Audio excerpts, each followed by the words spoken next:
mission, on mission. Trying to get it right. Transition. Changing the way that I see life. Transition mind. I'm on a mission. On a mission. Trying to get it right. I'm transitioning my life. Making a transition. Ooh, making a transition. Ooh, ooh, ooh, ooh, ooh, ooh. Making a transition. Ooh, ooh, ooh, ooh, ooh, ooh, ooh. Making a transition. Ooh, ooh. Transition, a mission. I'm on a mission. On a mission. I'm trying to get it right. Changing the way that I see life.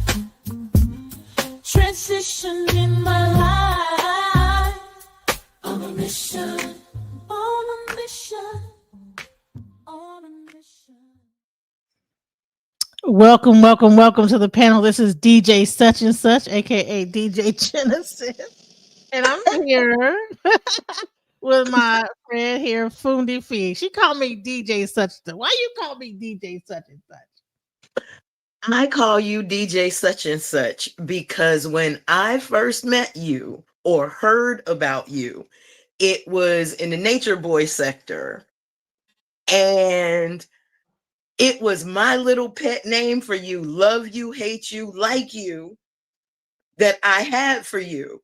And I am not below calling you to your face what some people said I said behind your back. That will always be my name for you, DJ Such and Such. Right. And so, look, an AI mess by she's weird. Be careful. Yes, I'm very weird. I don't care if nobody say I'm weird. So what? It's good to be weird. It's good to not be the status quo in the world, you know?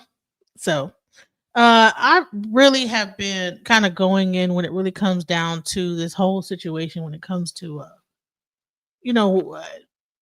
just the whole immigration situation, the FBA situation, and now we have a new situation that's arisen, the SNAP thing. That it's about 3 more days, and this thing is about this is about to hit the fan.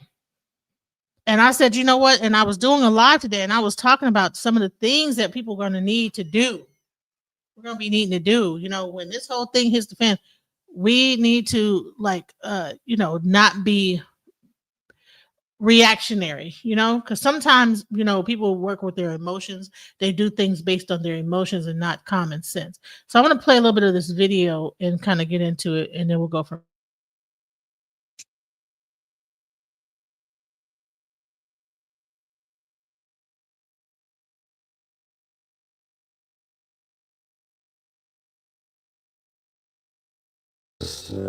Twenty.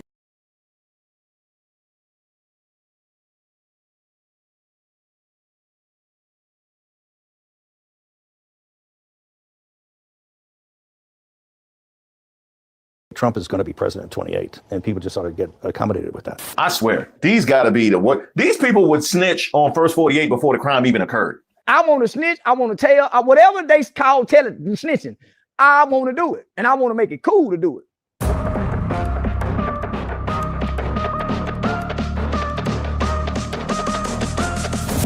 Hey, shout out to all the subscribers and the members here on the channel. Don't forget to like the video.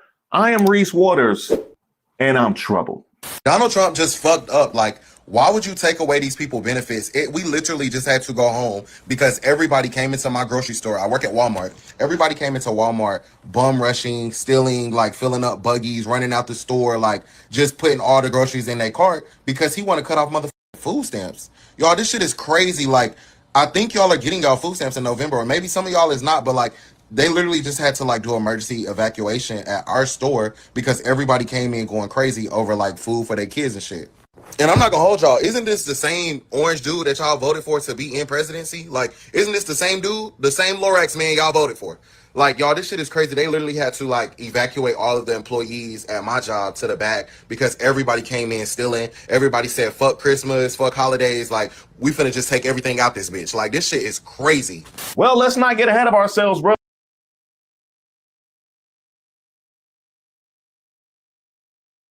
So it's already started. The chaos has already started.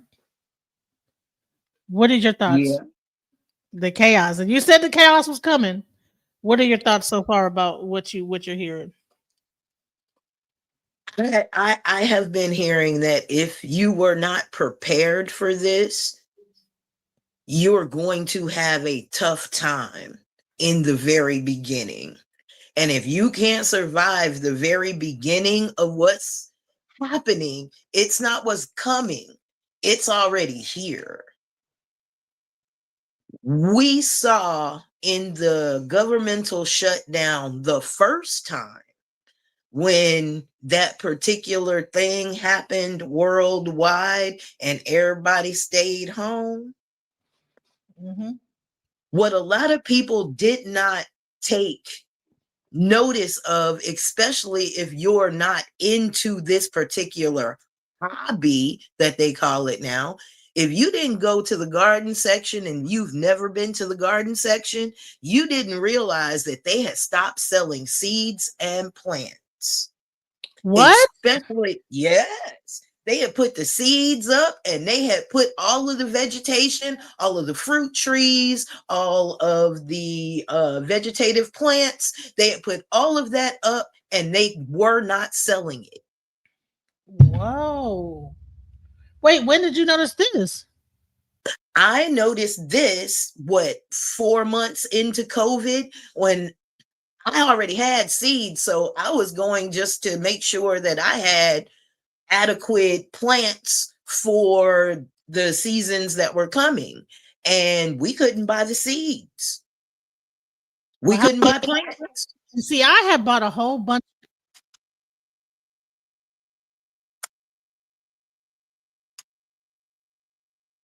You faded out. I might doing some weird stuff. I don't know. I might be getting hacked. There But you go. I hear you. I had bought a bunch of seeds from Amazon about 2 years ago, and I planted some of them, but I kept a lot of them. You know what I'm saying? I never touched them, and I have like I got some packs of seeds. You know what I'm saying? And I haven't touched them. I haven't planted them. I probably should have planted them, but I tried to plant some like last year, and they turned into weeds. I don't know what I'm doing. You know what I'm saying? So that's the reason why I was like, you know what, maybe Fundi, because people, they might, oh, okay, go get some seeds and plant some seeds. Well, that doesn't mean that you know how to garden. So I was like, you know what, maybe Fundi needs to like get up here, and because even when I was on my show earlier, I was like, what I do know about is how to go get poultry. I know that you can buy a chicken. You can buy chickens for like $25. That price has probably gone up now, but you can get chickens. Farmers that you could buy a live chicken, get like a rooster, and if you get the male and the female, now you have an actual you could either make other chickens, or if you get like a rooster, then you can like get if you have a rooster, you get eggs, you get actual eggs and stuff like that. So can you go into like something that you know about all that? Yeah. Okay, here are some really practical things that people can start now, that when and if our food supply gets a hiccup or interrupted, or it's too costly for you. Rabbits, chickens, goats, and there are different types of these things. You got big chickens, you got little chickens. You have chickens that lay a lot of eggs, you have chickens that don't. You have chickens that will protect your yard better than a Rottweiler. You have geese. A goose egg is huge. They're loud and they're protective as well. Again, a good watch animal. Geese, they do not mind telling people that you are in their territory. Of course, you have your regular gardening. But here's the thing with gardening. You got to know how to do it. You can't be in an emergency situation and think that, okay, I'm going to put this seed in the ground and I'm going to be okay.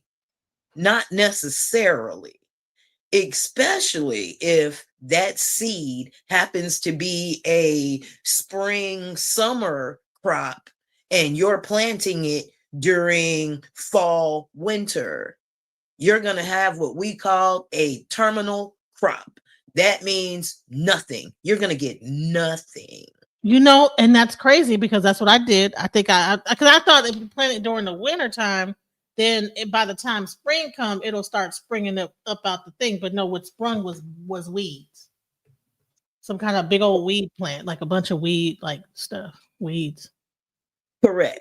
Now you probably And- can eat the weeds. Can you eat weeds? Is there certain weeds you can eat, or is it like? Because I heard you can eat like dandelion and stuff like that. But like, are there other weeds that's like toxic to eat, or can you eat weeds, or what is the situation with that?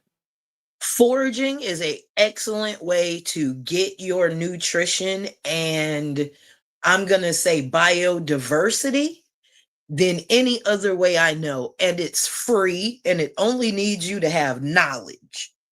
That's it. But again, knowledge. You got to have knowledge because let's say you run across an elderberry tree. Yes, the berries are edible, but no other part of that plant is edible for a human. And you can't eat the whole berry. You need to get the juice off of it and disregard everything else. Yeah, you can eat dandelions. You sure can. You can eat a whole lot of leaves. You can grow mint and it will give you mint on top of mint on top of mint. It's evasive, it's going to take over, but at least you got mint, right? You have dill, you have all of your herbs, which some people might just take for weeds. You have wild onions, especially in the South. Wild onions are everywhere. Edible food is everywhere. If you're in the South, you have pecan trees. Now, mind you, you have to know that your pecan trees just might set fruit every 2 or 3 years. So you got to be ready for that.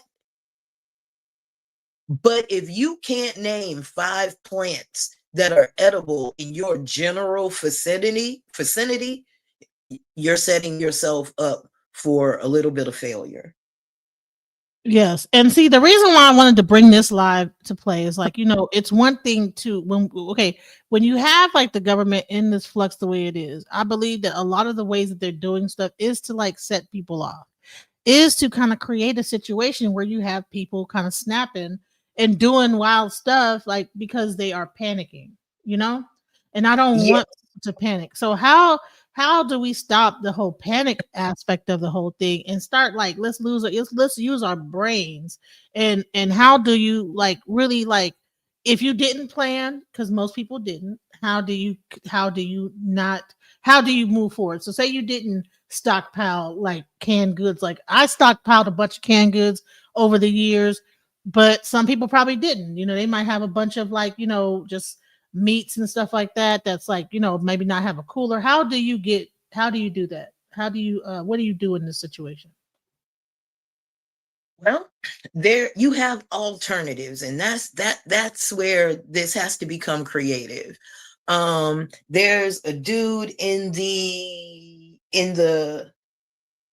commentary right now called D Keys. He's one of my students, but he and I have this barter kind of relationship, right?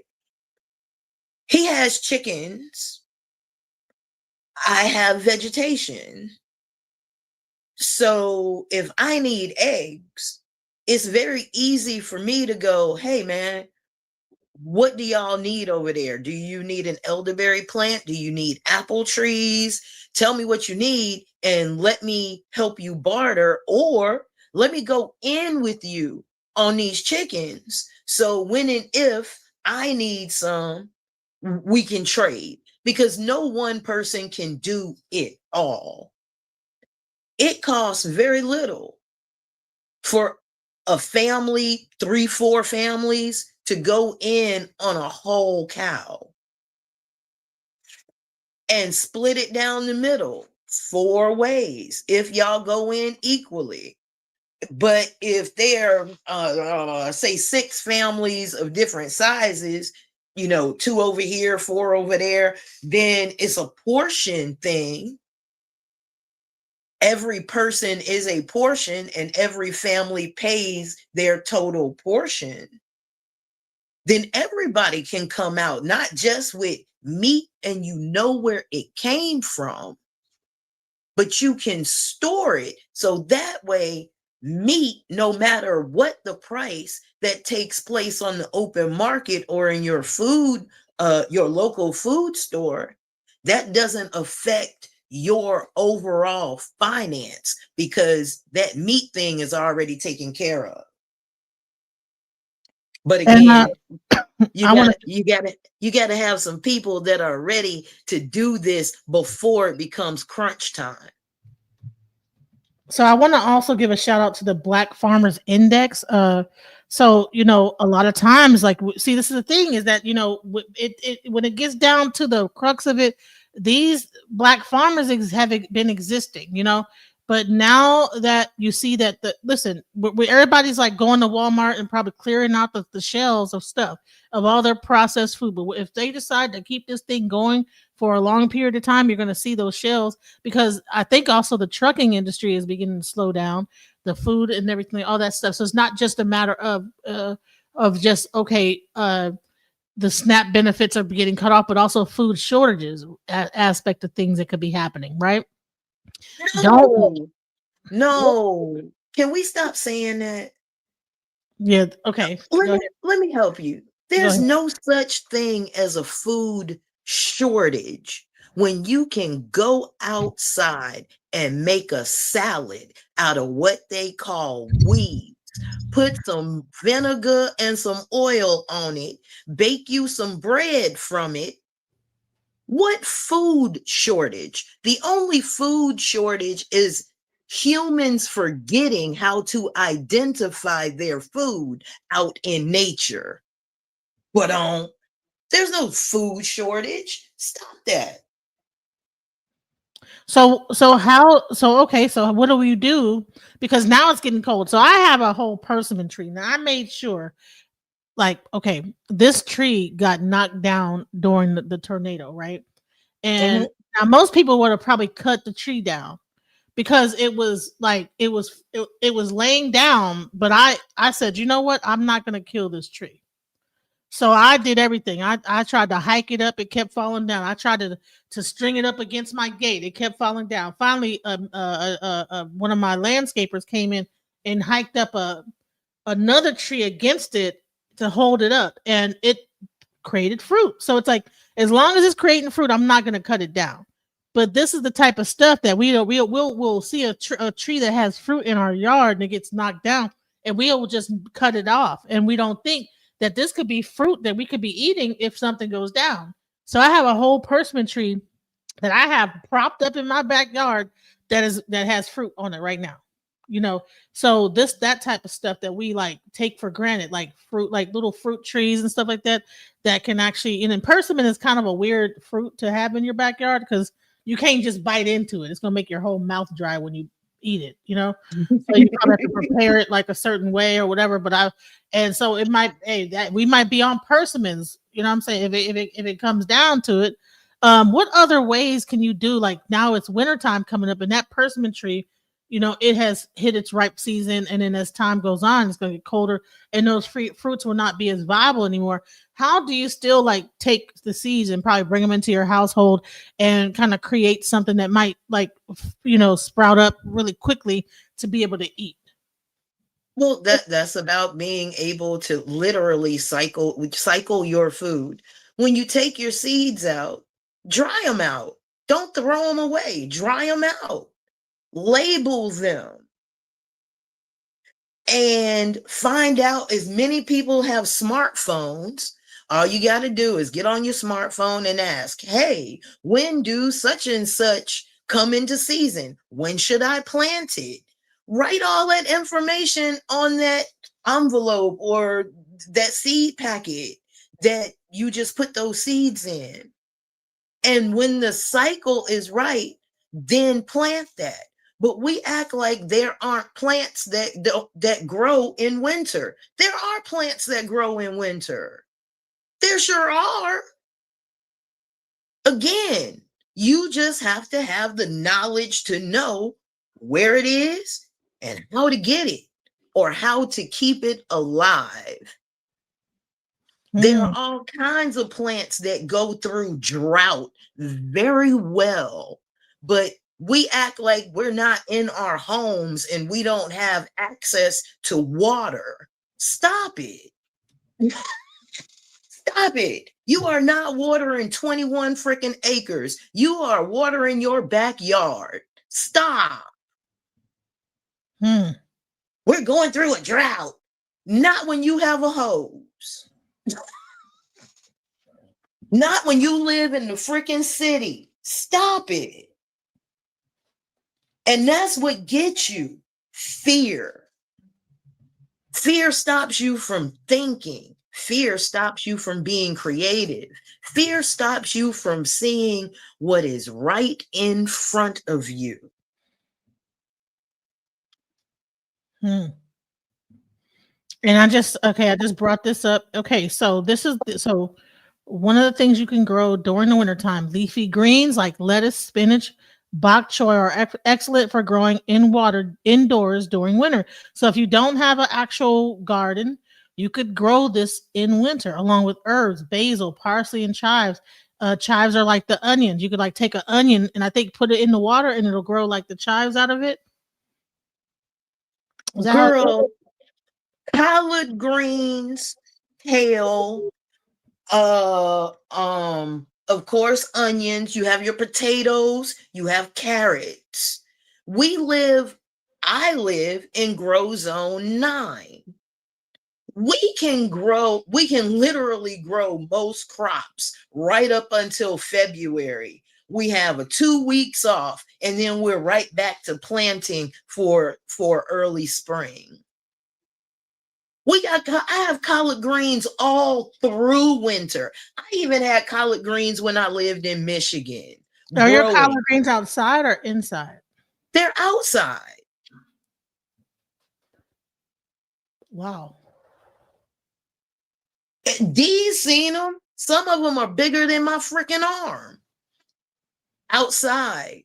And they grow out there all winter. I just put in some red leaf lettuce. We just put in some cabbage. I still got peppers growing. My loquat tree is still producing loquats. I just put some onion sprouts in the dehydrator because they're growing like crazy right now. They got triggered. This winter came in and they was like, this weather came in and they was like, hello, Betsy.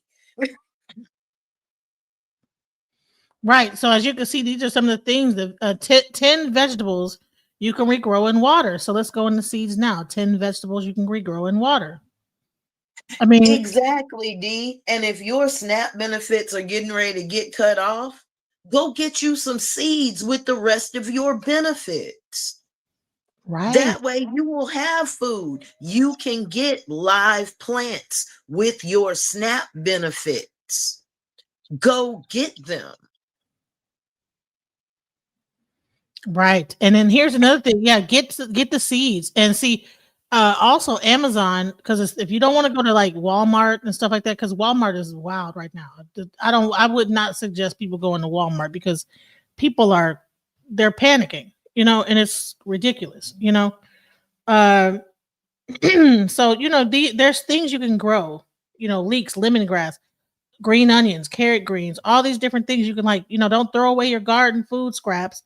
Instead, bring them inside, place them in some water. You'd be amazed at how many veggies and herbs you can regrow from scraps. So this is the thing. We have lost our ability to really understand how to just survive without government assistance of like this whole like food bank, right?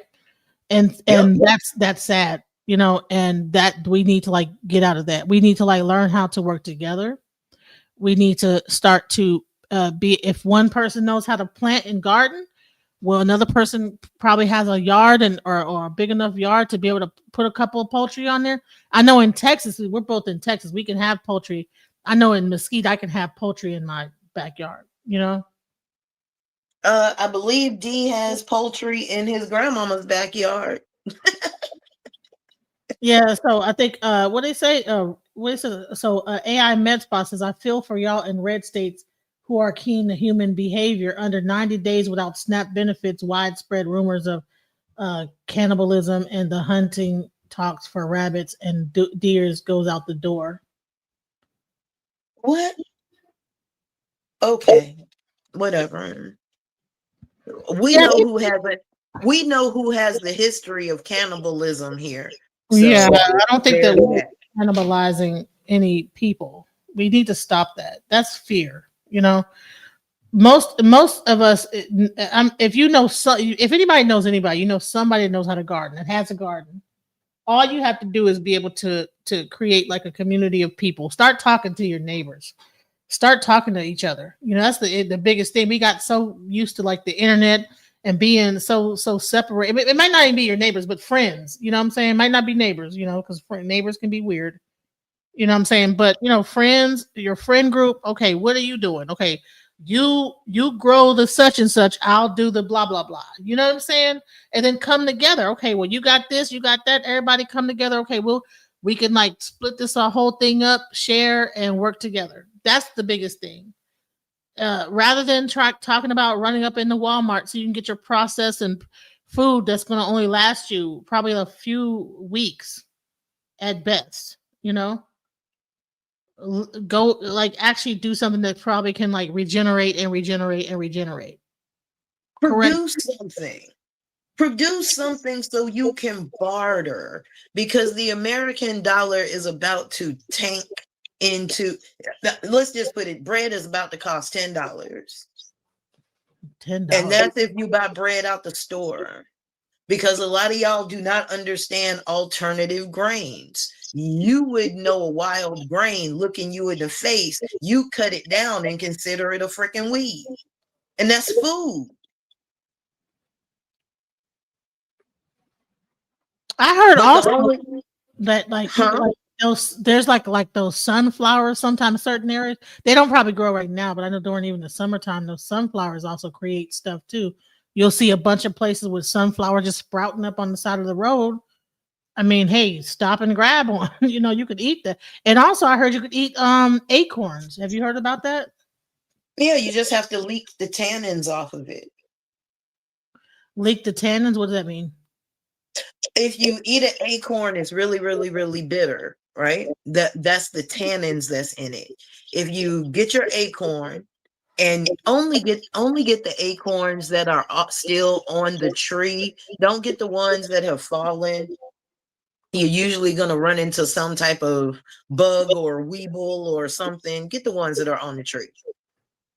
Crack it out of the nut, put the acorns in some water. That water is going to leak the tannins out. You might have to do it 3-4 times. I think there's only one acorn species that you don't have to leak the tannins off of, and I think that's a black acorn, but do not quote me on that. Look that up. I'm just coming off the top of my head right now. And a lot of y'all probably have acorns in your neighborhood. You got acorns. Acorns are falling right now. You can collect them suckers and just go ahead. Listen, just stockpile them. How long can you stockpile them before they're no good? Is there like a expiration date on them, or just like you just stockpile them and just wait or whatever? Or is it like? It depends on how you preserve them. It's always about the preservation method. If you take them, dry them, grind them out, it'll last just like flour. Pine cones. Someone just mentioned pine cones. And Yeah. you know what? I had a tree in my front yard that was a flower tree, but eventually it turned into like little berries. How do you know if a berry is good or not? Is it like the color of it, or is it like you just certain berries? Now, just look it up. You Yeah, got a smartphone, just look it up. I was looking at this tree that's producing these white berries out in front of the house. They're non-edible. You just have to know about nature. well, Know about the nature around you. there's apps you can like just walk around your neighborhood, and you'll be surprised what's even growing in your neighborhood that you can eat. You don't have to sit up here and then be threatening. People are threatening to just do stupid stuff. Pine needles make some of the best soda. It kind of tastes like Sprite. Really? Oh yes. You take the pine needles and what you boil them or whatever, and it like does it create like a carbonation or what? Yes, you take your pine needles, you clean them, you put them in some water with some sugar, and you allow the natural yeast to eat up on that sugar, and it'll create like this fizzy seltzer thing. But the pine gives it like this limey taste. It's really nice. I think that's what we need to be thinking about. Okay, listen, mustard greens grows on the side of the road. Really? Yeah. Where at? All over, or just in certain, just down south, or is All that like through Texas. You got muscadine grapes, you got Mustang grapes, because D just found some wild Mustang grapes on his lawn. Man, it's so much wild food growing that people just overlook it because they don't know what they're looking at. So there's no reason to be up here panicking about this stuff. Like, I'm fixing to run up into Walmart and I'm fixing to do this. No, before you do that, because you're going to go to jail and you're going to get your kids taken from you and be trafficked like this everybody else is doing. Don't do that BS. Go ahead and be smart. That's what I want to make this whole thing about, is like people that might just run across this thing that probably don't know. Like, you have things around in your neighborhood that you could what's it called? Is it called foraging? Yes. Yes, learn how to forage. You don't have to like be so stuck on even when it comes to meat. Some maybe you might need to like take a break from meat anyway. Just use this thing as a thing to learn your environment. Use this as a break. Learn your environment, go around your neighborhood, see what you have in your own neighborhood. Take some of the greens. Look it up on your phone, while we still have that option, because I don't know what's going to happen. They might even try to take that option away from us. But at least, as long as we have the phone and we can like get this app and be able to like take a picture or something and see whether it's edible or not. Is there like an app that does that shows you? Yes, a few of them. Just go to your app store and pick one. Go to your app store and pick one. There's no reason why people should be sitting up here panicking like this. Can you eat elephant? Can you eat elephant ears? You can eat the roots. Sure can. I know I have a few of those that grow in front of my house right now. So yeah, you sure can. There are a lot of things that are edible that are around us that we just don't look at as being edible. Flowers, roses, lavender, all of that is edible. You could eat lavender? You sure can. So now, is there a certain amount like dandelion? Can you eat like a lot of dandelion, or because will it cause like some kind of like No, it won't cause any gastric discomfort. Nope. It'll cause as much gastric discomfort as eating a whole lot of pineapple will eat your mouth out.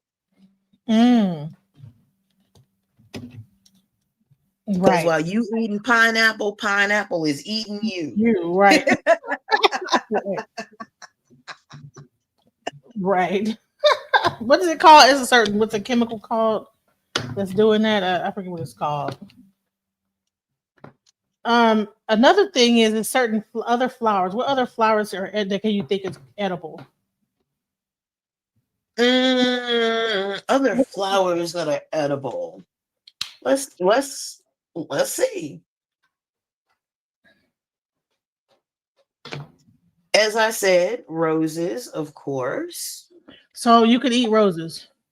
You sure can. They taste very peppery. Very, very peppery. You can eat asylums, which are the real small white ones. You can eat those. You can eat borscht. You can eat the flowers of bee balm. You can eat the flowers of mint. You can eat pansies and violets. You can eat the chive blossoms and onion blossoms. You can eat banana tree blossoms. You can eat squash blossoms. The chamomile flower. Well, we all know what the chamomile flower does, right? Yeah. That relaxes you, right? Yes, that's right. Mm-hmm.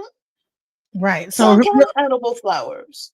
I want to give a shout out to Muy Intelligente. She gave Fundi Feet a $5 super chat. Let's go ahead and give her some praise. Thank you. I am blessed to make money, money making money, money making money, money making money, money making money, manifest making money, money making money, money making money, money making money. I ain't stressed, making money, money making money, money making money, money making money. Gratitude is my attitude. I'm making money moves. Jewelry in the safe, piggy bank on full.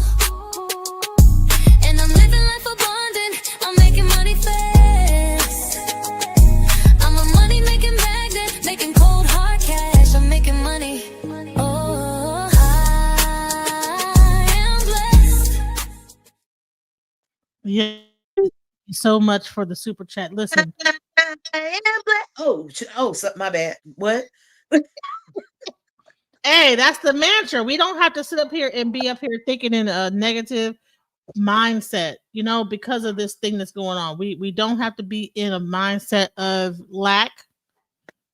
Okay, that is the money mantra song. If you want to, if you need to, come back to it, play it, because in these times we need to be thinking positive, not be thinking negative, and not be thinking in a lack, So let's continue. So what else could we think about that's going to, like, soups, right? How can we what kind of like type of like soups we can make? Like, even when it comes down to carrots, do certain carrots, does it take a long time to like grow those things? Is there something that you can make grow really quickly? And be If able you to want things, you have things that you can grow quickly, like lettuces and leafy greens. Those grow quickly, like kale, Swiss chard. Like I said, all of the lettuces, including the bad boy of them all, freaking arugula. Oh, arugula grows anywhere and all times, but arugula just takes me out. I can't stand the pepper. I'd really just rather eat a rose leaf. Yes. So that's awesome. So microgreen sprouts can also be eaten. All right, Muy Intelligente. She wants to hear the song again. We got to play it again, you guys. All right. I am blessed to make money, money making money, money making money, money making money, money making money, manifest making money, money making money, money making money, money making money. I ain't stressed, making money, money making money, money making money, money making money. Gratitude is my attitude. I'm making money moves. Jewelry in the safe, piggy bank on full. And I'm living life abundant. I'm making money fast.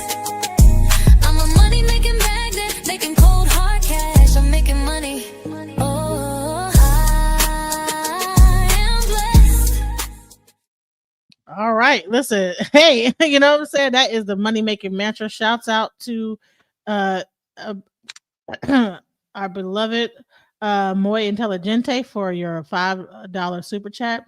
Once again, thank you for your donation to Fundi Fee. So yeah, microgreens, all that, and also listen, that mantra, you know, I did that mantra because I like people to like, we need to like start to manifest positivity. We don't need to be thinking in the spirit of lack. Without further ado, let's get back into like, okay, what other things can we do in this situation? What can we do? What kind of other things can we do to like kind of get through this time frame? You know, if they don't bring back SNAP benefits, what can people do? How about this? All of us aren't even freaking dependent on SNAP benefits. So that ain't even us. Every time somebody say SNAP benefits, I go, I have no concept. I'm like, what? Who? We don't all get, everybody act like every nigga on the street gets SNAP benefits. We do not. We do not, motherfucker. We do not. We know who gets SNAP benefits. We over here in my community, we know why so-called welfare was started, and it wasn't for Black people. Black people paid into welfare and never got it for like 50 years. So let's be honest about who these benefits are going to cut off.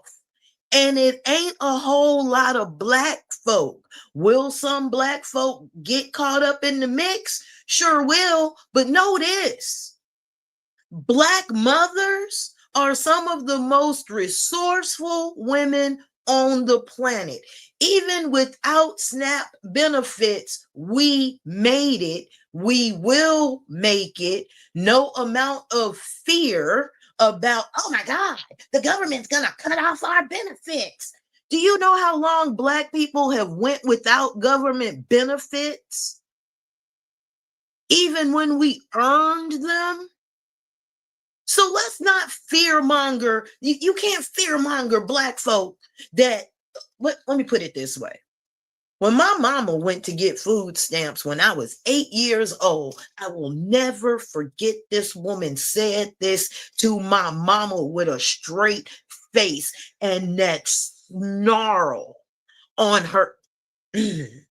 She looked up from them papers and told my mama she made 5 cents too much to qualify for welfare benefits.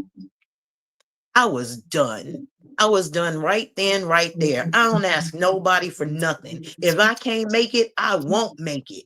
And that's the thing. Convenience for creative thinking. I'll take creative thinking for 1,000, Alex, but a lot of y'all can't creatively think because you don't have nothing to think about. They give you all of your thoughts, including the fear, including the helplessness, including the victimhood. Oh, we feel sorry for you people in red states. I thought this was the United States of America. But every time we start talking about this being a United States, white folk make sure that we remember that we're not even human in this system. So let's remember that. And in that vein, we don't get the assistance that other people do. So here's something financial for you. We talked about how to feed yourself. Let's talk about how to get through a depression. You got to go get you some earth. You got to trade that worthless paper that's about to be the American dollar for something of worth. And what I tell my people, you know, I don't know nothing about Bitcoin. That's fine.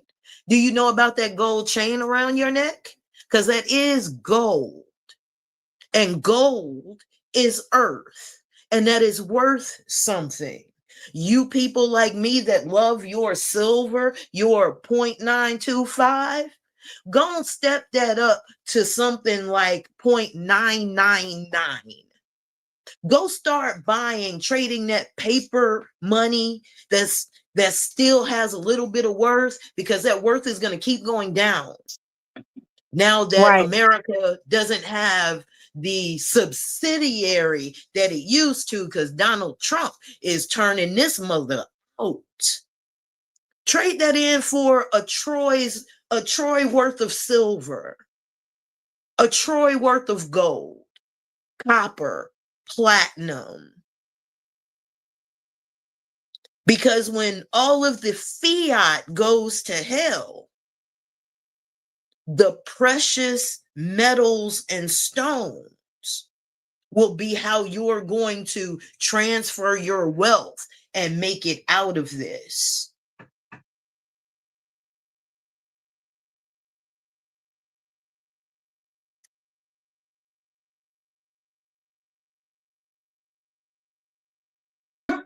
My daughter decided to she told me that she has to go to school. I'm like trying to do two different things at once. But yes, we have to think about, yeah, and you're right. Do you think so you don't think that Bitcoin is gonna be viable? Do you think that people should be investing in Bitcoin and things like that? No, I'm not saying don't invest in Bitcoin. I'm saying have yourself some stable earth under your feet, because we're not sure what's going to happen with Bitcoin and all of these. This is something coming in, and that's great. But we know something that holds value, and things that hold value are precious metals, which are easy to take with you, easy to conceal, easy to hide. Precious stones, easy to conceal, easy to hide, easy to transfer. One of the things that started the Great Depression is the American society gave up its gold to its government. We will never make that mistake again.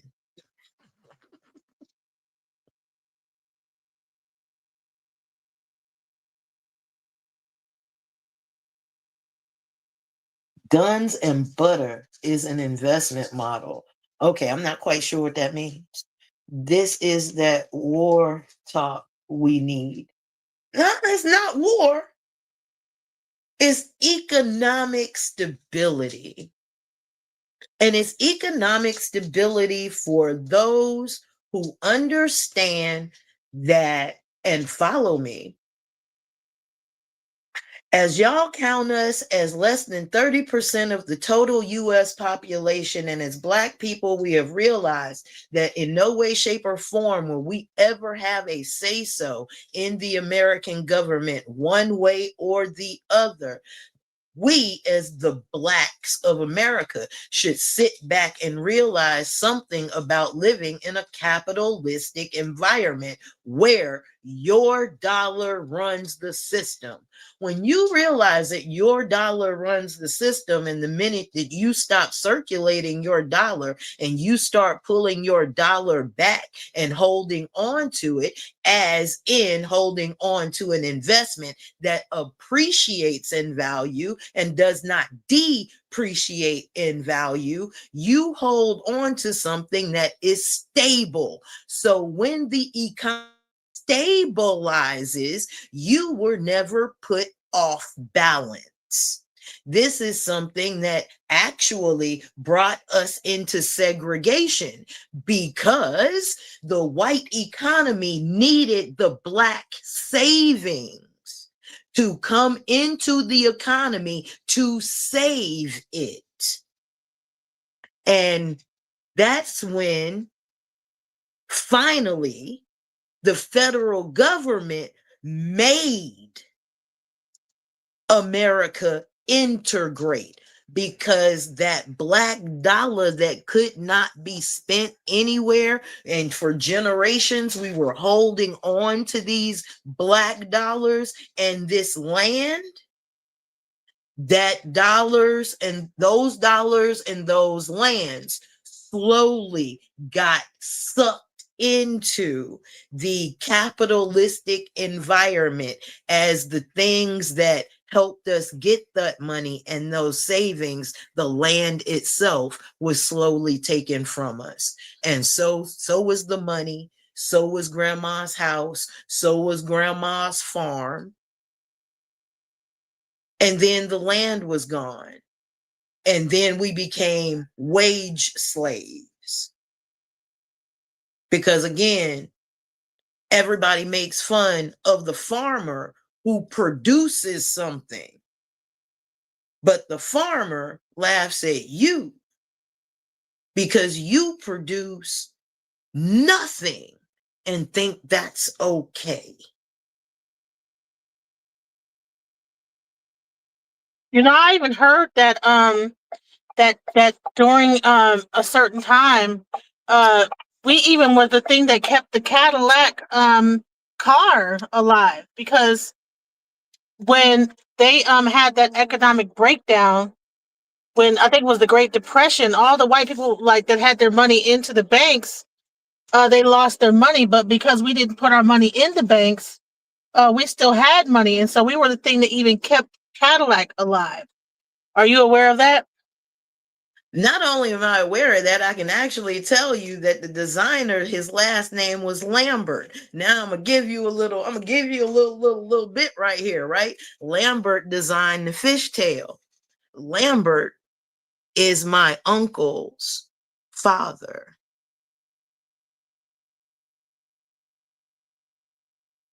Wow. And so what happened is that you had all those people that put all that and built and had all these things set up, and they had to do everything to try to that's where integration is. That was that the beginning of integration during that time frame? Yes, ma'am. Wow. It's insidious, but it's absolutely true.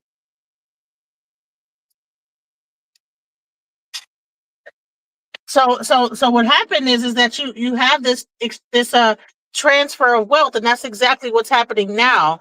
You know, I think when I was talking on this other platform, I talked about how there's this new class of billionaires that now exist that didn't exist before, and that Correct. they are pretty much sucking up all the resources and taking all the money into their own thing to try to become decabillionaires and trillionaires, and they want to control all of the resources for themselves, and they pretty much they feel like, hey, we don't need that many people on this earth, it just needs to be us and our families, and that's it, and they'd be happy with doing that. Well, here's the problem, and here's the philosophical truth. Not one man that has tried to conquer the world has done it.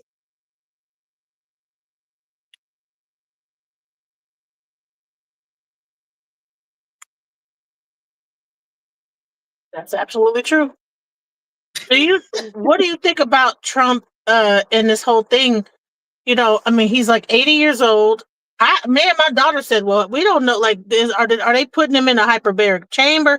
Like, how does he think he's going to make it with suffering what appears to be a stroke, and then also all these ailments? I mean, veins ain't pumping blood right. You can't shake his hand because the veins might pop. All these, like, you know, things that happen. You know, he's like about to be 79, about to be 80, and he's supposed to make it from all the way to that time frame, and then 4 years more and still be a viable president. I'm trying to understand, like, what planet are we living on where we think that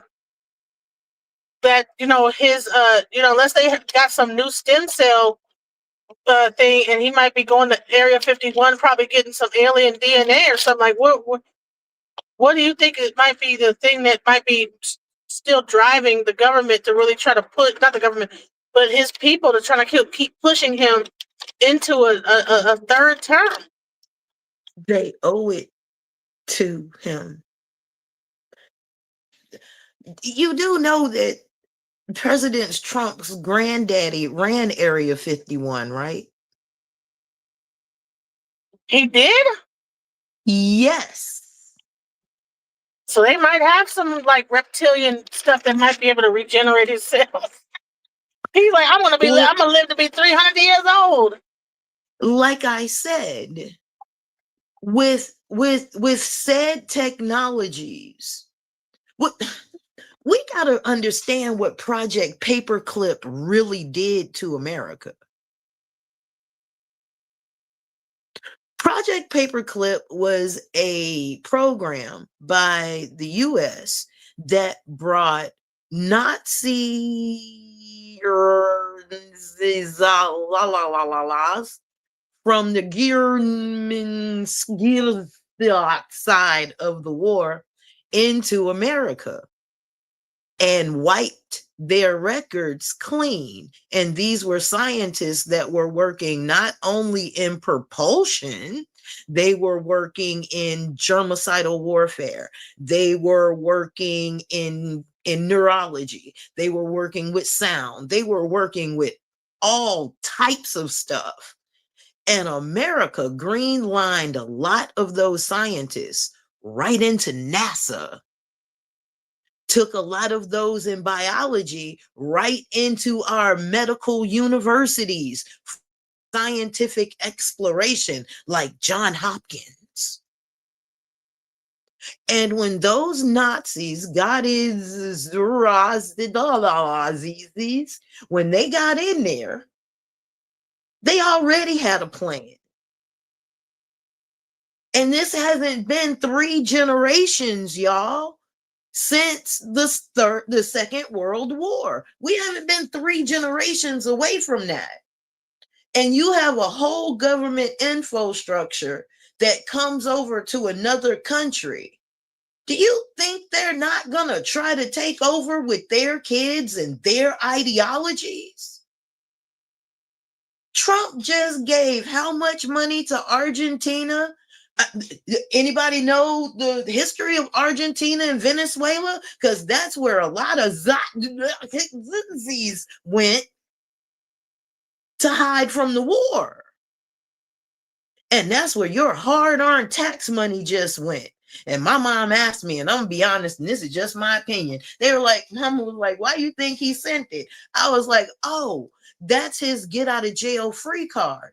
Because when they decide to throw his behind in jail, or they decide that they're going to impeach him, that's exactly where he's going. He already paid his bill. He's out with your tax money.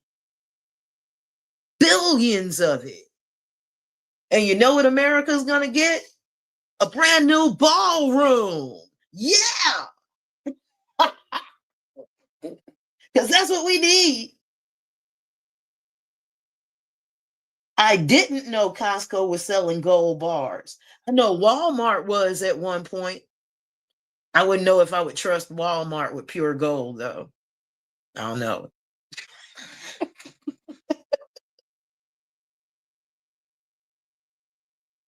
You know what's interesting is that I said I made a prediction. I'm not sure if this is gonna I want to make a prediction. I think that the 20 billion that is being sent to Argentina is to create a town similar to Dubai. The US version of Dubai. And the reason why it was sent down there is because for peso, because what is Donald Trump but a developer, a real estate developer?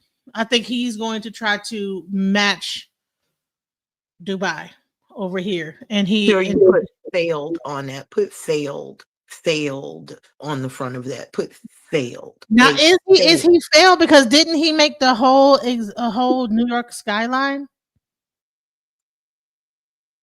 Did he pay for it? If he built it, he didn't pay for it.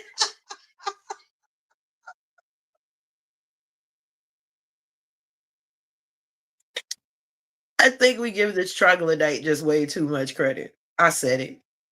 Yeah, someone had told me that that's a Trump supporter, and I was like, oh, okay, well, he built the skyline. Okay, so now it seems like, okay, he's invested into Argentina, where the folks went to and where they came. And that's what I said, okay, what's going on with this?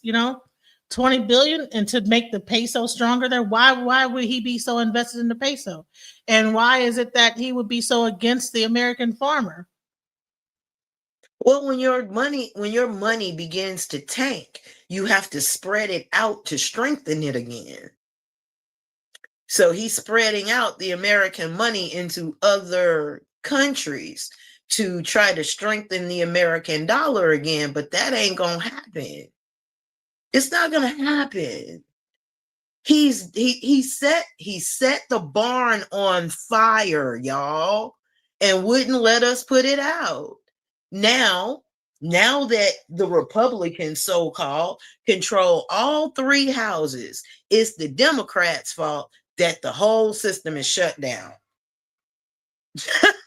What do you is and my thing is I really hate this whole thing that people are really buying this liberal Sure versus it is. conservative argument. How stupid can we be? You know what? Like I said, there's 900 billionaires, almost 1,000 billionaires in the United States. Do you think that they're Democrat or Republican or neither? They're neither. Thank you. So and this is and then you have a fake argument with Elon Musk, who's trying to be a trillionaire and try to pretty much be the richest man in the world. That has, you know what I'm saying, and you're gonna have a fake argument with him and pretend like you guys are not fighting, like cool with each other. Elon got in, got our information, and got out because that's all he needed.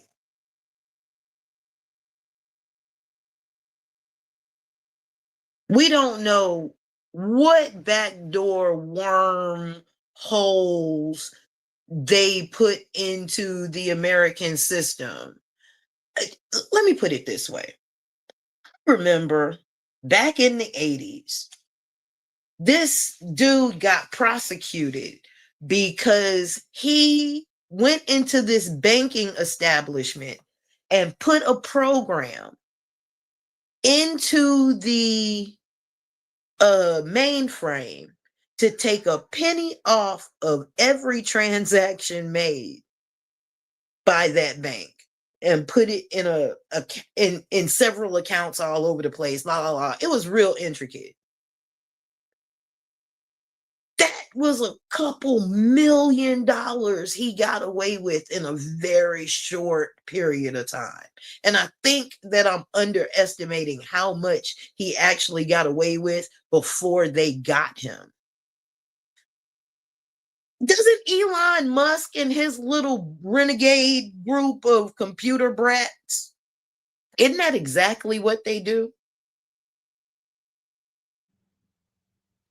Pretty much. That's what it sounded like they just did, didn't they? Didn't they take a whole bunch of people's like information? Yeah. Like, and everybody just forgot that. It's like, and then he would just start an argument. But I'm like, that was a fake argument. The Sure whole was. goal was to just give him the information. They just couldn't just do it. Right. Now he's gone. Now, tell me this: is South Africa connected with Germany? Yes. Yes. Because I swear to goodness, I believe that there's like some secret organization that is like, listen, we are going to tank this situation and we're going to build it up somewhere else. We're going to funnel the money from over here to over here. We're going to build this up over here. That's what it sounds like to me. What is it called when somebody comes into a company to break it up into pieces to sell it off? A leveraged buyout? That's what America is going through. That's what I thought it was. That's what I thought that the Argentina deal was a leveraged buyout. You know, I thought that they're going into Argentina, and it's because it's like, first of all, when I a corporate takeover, okay, a corporate takeover. So a takeover, okay. And here's another thing. I even when I did the my live stream, I said, listen, I'm like, the way that this whole thing is going, there's like you know that it's just reeking of, there's like all these billionaires that are sitting up here betting in a room betting on, okay, so do you think that the black people are going to join the march or the things? And they're like, all right, place your bets. They're like in some room somewhere, like, okay, place your bets. You think the black people are going to, okay, what if we like take the snap? Let's see who's going to bet the black people. You know what I'm saying? I think that they're in a room just like the Hunger Games. I think the police play that same game. You can't tell me ain't no bets getting bet and hedged and everything like that, because you saw that the NBA was up there they just got a whole thing, a crackdown on them betting and the mob being a part of it. So you know that these people are up in like a tower somewhere in New York at the top of that sucker, looking across the thing, like just placing bets. They got like a parlay thing going on. You know what I'm saying? Right, for police is a bonus on your retirement. Kind of like, okay, if you can get a black or brown person in the back seat of your car, handcuffed on the railroad, and the train hit it, you get $100,000 more on your retirement. Go. That's what it sounds like to me. I don't think that this whole thing. I think this whole thing to people like that.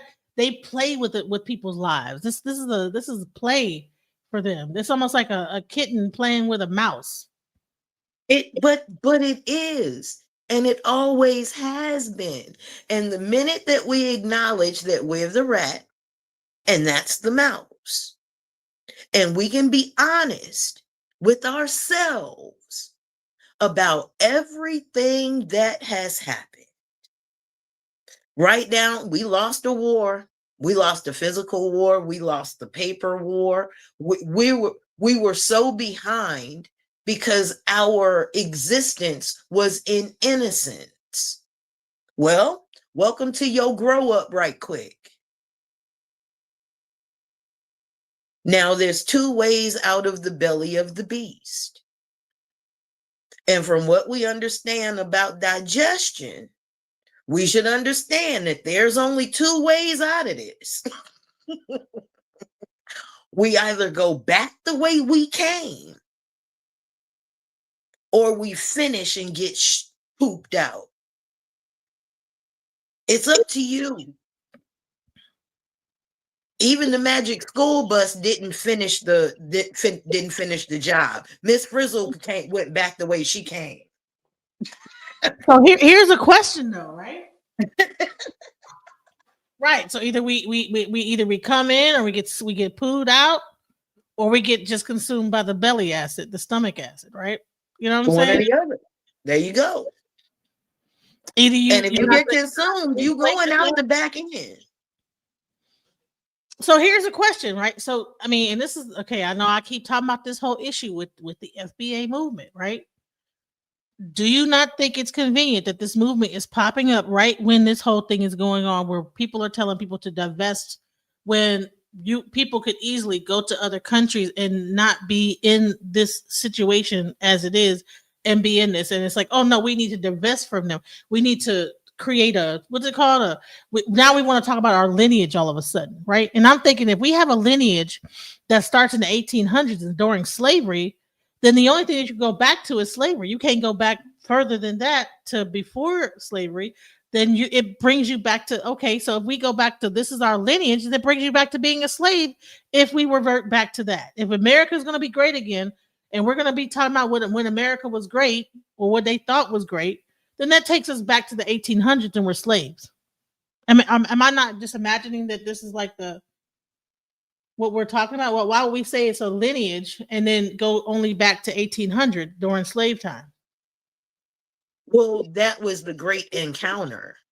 And that's where a lot of people want to begin time, but time didn't start there.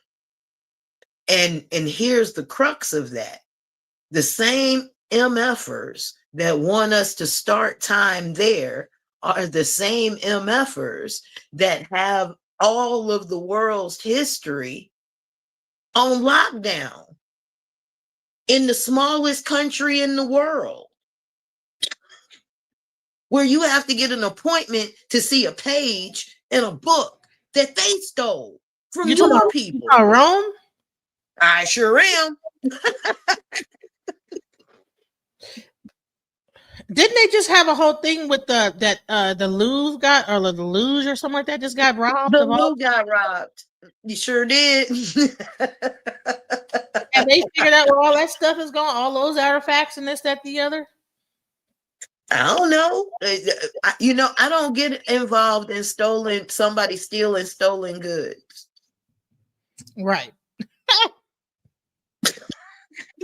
what I'm saying? It's a free agent now, as far as I'm concerned. Right. Okay. So the delineation been popping, but okay. So, but all right. So now that we have been delineating, okay. So now it's like, and you know what Dr. Claudine says? Listen, we can't fight all these people, right? Against us. Everybody wants to, but now we want to say, okay, now we want to delineate. Now we want to pretend like we're the one to start. We want to create a separation between us and Pan Africanism. Okay, and we say, okay, that's dead. But now that we're in a situation to where we could either stay in this thing and just and tout being American and fall with the submarine or the ship, or we could just get the fuck up off the ship and go somewhere else. It's like no. I'm here. You know what I'm saying? It's like okay, so.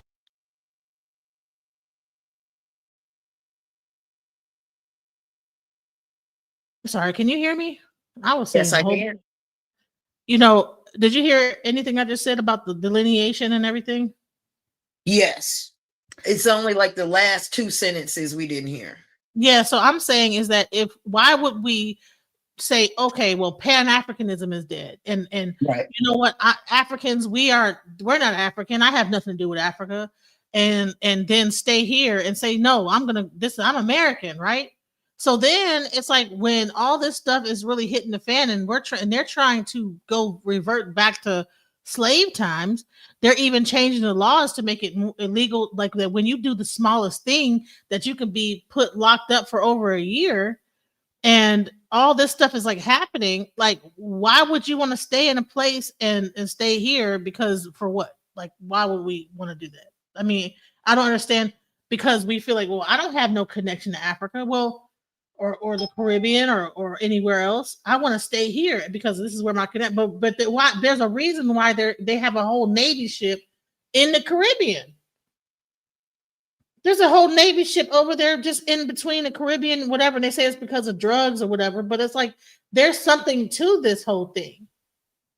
And to me, I believe it's like there's like something going on to where they want to separate this whole thing and create like this fodder amongst each other, especially with the Caribbean brothers and sisters, and say like, well, no, we're not a part. You guys aren't a part of us.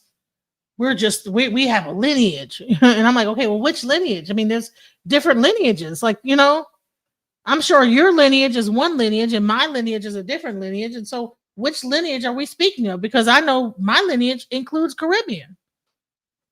Going all the way back, I'm saying? Because I think anybody that came from South Carolina, they came from Barbados. So how could we tout that we are anti-Caribbean when a lot of us came from the Caribbean? That's some internal shit y'all gonna have to deal with.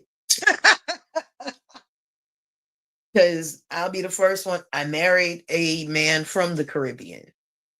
And when I went to the Caribbean to visit his home for the first time, me and one of his aunts got in an interesting debate because, again, I was a Browning from America, which was derogatory. And I was like, this is kind of funny coming from people who got off the same boat. We got off the same boat. And wasn't this a killing island on top of that? So you mad because I came from a place where, one, they were still killing us, but two, they were breeding us to be killed? And we have a problem. Then we gonna have a problem, sweetheart. And I'm like, bro, they were sending people back and forth. Like if you were an unruly slave, they would send you to Jamaica to break you and then bring you back. Okay, so I don't understand why we would think, oh, okay, so now we need to delineate. It's like, well, honey, I mean, come on now. What are we doing? Delineate from what? Our own roots. I don't believe in starting from 1800s because that's not the move right there. Right. Because all of this was Turtle Island at one point. All of the Americas, from the complete north to the complete tip of the south, all the way to Hawaii, all the way out to Cuba, all of the Caribbean islands. Was Turtle Island. Yeah, the Tejanos were all up through the Gulf of Mexico. And we all know that the Gulf of Mexico, come on. From Mexico to Texas to Louisiana to Mississippi to Alabama, come on. All the way over to Florida and come on back up the East Coast. All of those were Tejano type Indians, or quote unquote Indians. But do you know how many dark Native American tribes got reclassified as Negro? And then all of a sudden the record house goes up in flames, and so does all the freaking records. So now we're just Negroes. But here's the question, though: did we sprout up out the ground from in America, or did Mali come over here with their ships at the time when the Malian Empire and when they had the University of Sankore and all that stuff? When Mali was a great empire that came over to America and brought people over, and then they began to start this. Or do we believe in Pangea? Which Pangea, like there was no humans during Pangea, from what I understood, right? It was only like not even, I don't even know if it's really dinosaurs. Does dinosaurs really exist? I don't know. But I know from what they're saying scientifically, Pangea, there were no human beings. So the only time that we could have been brought over, or be in America, was because we were brought over during the Malian Empire. Unless we came over the Bering Strait from Japan, over there by Alaska. And then, okay, well then we must be from the sand, because I know the sand came up and occupied those areas. So what part of Native American based on what? That's the part that I'm like, okay, or was it both? What are we saying? Let me ask you a question. When you think of China and you think Chinese, do you see a people in your head?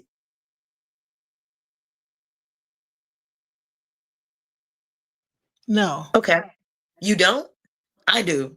I don't see a people. I see, you know what? I see, okay, it's going to sound crazy. So Mongolian, right? Okay. So, and it's going to sound crazy, right? Right. And I'm kind of afraid to say this. What is a person with Down syndrome? What do they call that disorder? Down syndrome. Mongoloid. Okay. Okay.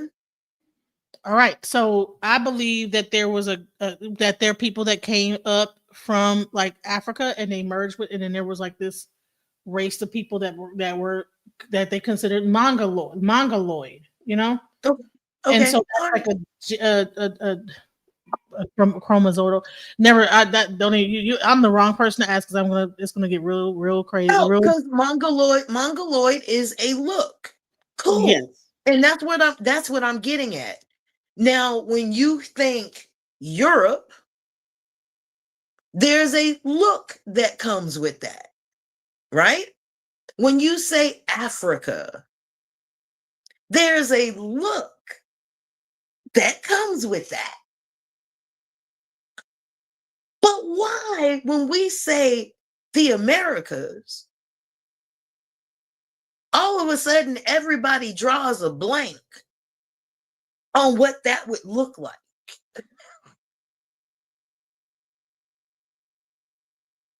And all of a sudden it takes everybody from everywhere else to populate this place. But there were people everywhere but here. Come on now. Stop it. I didn't think about that. But didn't they migrate though, even into China, to create the Mongoloid race, right? Didn't they? Of course we did. Of course. Where'd they migrate from? Was it Africa? Well, we migrated from all over the place. We've always been, the people of the planet Earth have always been traveling the planet Earth. If you could get out of your region, you did. Remember, Vikings got here before Christopher Columbus. As a matter of fact, the Vikings told us don't trust them. It's like, don't do it. You know what's so crazy is I when I did my DNA, I did find out that I had Nordic, Scottish, and then just because we're talking about the Vikings, it's the only reason why I wouldn't say Nigerian first, but there was Nordic, and I was trying to understand, well, where does Nordic come into play? But if you're saying that the Vikings were here, then that makes sense. Okay, maybe they were still like were there Black Vikings? Yes, because just like some of their men and women stayed here for various reasons, some of our people went there for various reasons. We always gave and took people from one another's regions. For instance, if you just got here from Iceland, right? And somebody has a wound or something that needs to be medically healed. You get here, you find the people, they go to heal this person, but you have to leave before they're healed. You're going to leave this person here. And maybe in good faith, because we're traders, maybe there's somebody here like one of our bone setters. You might not have a bone setter where you are. Uh-oh, your mic went out, Fundi. You there? Cultural exchange. Honey, we lost about I would say 10 seconds of what you said. You got to go back. Oh, now you have a cultural exchange. Now you have people in the Americas with blue eyes and blonde hair added to their DNA, but over there, where they're blonde and blue-eyed, now they have dark hair, dark skin, dark eyes, big nose. So what do you think about the people in Hawaii, Polynesian? Is that African or is that Asian? Because I would say that you look Polynesian. You have a Polynesian look to you. Both. I probably have Polynesian look to me. I think that they actually said that I had so it might be. So it's interesting when you think of it all. That's an island too. It's it's just on the other side of the Caribbean, but so and then some of the Caribbean people look Polynesian, some Caribbean. So it's interesting. It's like, but I don't think so. Here's the thing. Pan-Africanism, right? So the only thing that Pan-Africanism said is that Black people should care about Black people across the whole globe. We should care about each other. We should give a crap about each other, right? Okay. If something's happening in Jamaica, we should care about that. It should not be a thing that we just turn a blind eye to. So do you think that is, if something happened in Africa, we should be united on all fronts? Do you think do you think it was just too lofty for us to be able to undertake? And that's why that right now that they're saying that it's dead and we need to really focus on ourselves? Yes. You can't spread a defense like that and have an effective defense. And that's mainly why they do it. You can't progress unless you take everybody with you. Man, we ain't never going nowhere. What was that program? No Child Left Behind. No Child Left Behind is double speak for no child is gonna move forward. We gotta realize who we are dealing with, man. Wow, that is, yeah. We got to realize what we are dealing with. We are dealing with someone who will sell you poison on the idea that it cleans your teeth, but he doesn't tell you it rolls it down to the root in about 20 years, but they look good for the first two. You know what? That's a good point. You know what? That's why, and those toothbrushing barks, right? Because I've been using those. Those make your teeth whiter than anything. You take those toothbrushing bark, take the bark, and use that on your teeth. That's way more effective than any toothbrush, you know. And you don't have all those plastics and stuff like that breaking off into your body, you know, by But you using. look like a savage sucking on a goddamn tree. What is wrong with you, woman? You supposed to be civilized. Right. And what do you think about this? DNA testing is fraudulent, but they'll use it to figure out if they're the father or not. So what do you mean DNA testing is fraudulent? At what point, you know? Is DNA testing fraudulent? I have to ask, whose DNA do you have in the bank, and whose DNA are you selling? Because I've yet to hear anybody say that they're from a tribe in America. All of these African Americans are all from some freaking tribe in Africa. Not near one is a Chickasaw, Blackfoot, Lilliput, Hayat, Uyo, Zinta, Takto, Woods, Need, Tahano. Not one of them. But we're all African, Irish, British. Nobody has the DNA of the Americans that were here, that they took all of their bodies to the Smithsonian. They don't have the DNA from all of those scalpings that they so proudly displayed that took place. They don't have any of those vaginas that they gave $2-3 to poachers for the Native American vaginas to prove that they had killed women, children, and old women. We don't have any of that hair anymore. None of that is in the database, right? Right. Please. But they can tell you that you might have came from Barbados. So even the DNA testing is really like, you would say flawed, and when it comes to, or what's the word of it, is when it's really skewed. It's skewed, predisposed to like really only go back to the 1800s, just like the FDA logic is doing. Which they're only trying to prove their point. They're not trying to prove that, you know, you might be part of a tribe that we decided to kill the fuck off, so you can come back and decide that you want to reinsert the treaty that they broke. We can't have any of that.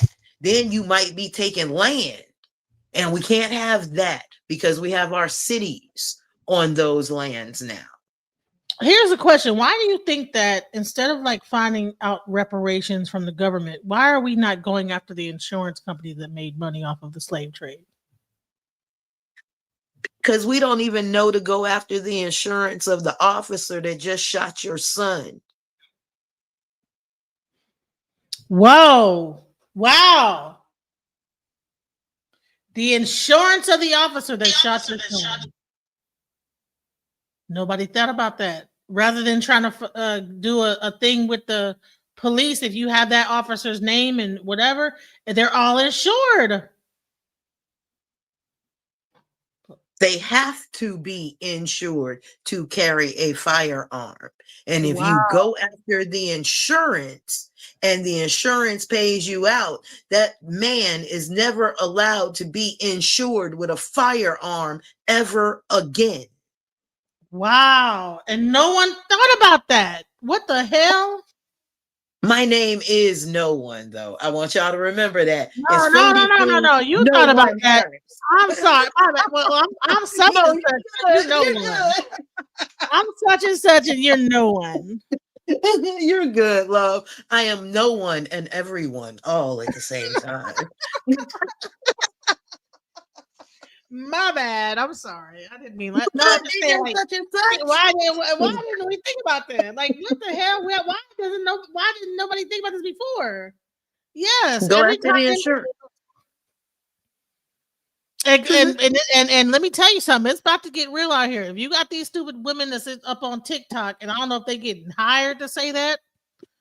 Oh, he said, "What's this about insurance?" Yeah. So I said, why, instead of us trying to like look for reparations through the government, why don't we look for reparations from the insurance companies that insured the slave trade, right? And she says, well, because we don't even know how to go after the police officers for the insurance that shot your son and killed him. They have to be insured. Shouts out to Fundi Feed. I knew this was going to be a prolific moment. If anybody, like, listen, I cut that, put it into your bank, and remember, if anything ever happens, because right now this whole police thing is going on, and we don't even know who the people are. Like this whole ICE, who could turn into a whole new Gestapo like type of police force. They're not giving their name, and I think they know that because they know they're breaking a lot of like stuff. Like, you know, when it comes down to how to properly police. But the thing is that you can't go after their insurance. You can't go because you'd have to be going against the whole U.S. government, the Homeland Security. And that's a lot harder to like fight a case against the United States government, Homeland Security, versus a statewide police force. Correct. And that's why they want ICE and the National Guard in place of police, because the National Guard and ICE can get away with that much easier than the police can. And can you tell our audience, because I have my friend USA My Home, who's just whose insurance bond do you go after? Since slave period, these companies have restricted themselves or became defunct.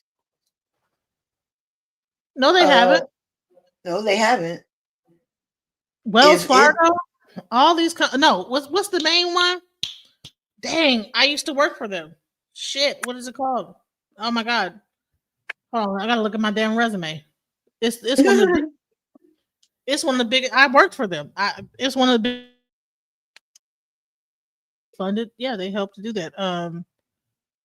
What is called? Let me see what I forget right now. Hold on, I'm about to like look it up. Wait, where's my resume at? Because dang, because you know it's not State Farm. Hold on, what's the one? Hold on, let me see. What's the one? It's called. It's out of Connecticut. All the insurance companies are in Connecticut, and that's interesting too that they're all in Connecticut. Oh crap! There's a whole freaking chat that I didn't see at all. Hey y'all, how y'all doing? Yeah. I'm like, wait a minute, hold on. What did Navi come from? What's up, y'all? Navi. I'm about to tell you exactly what it is. Hold on. It is. Hold on.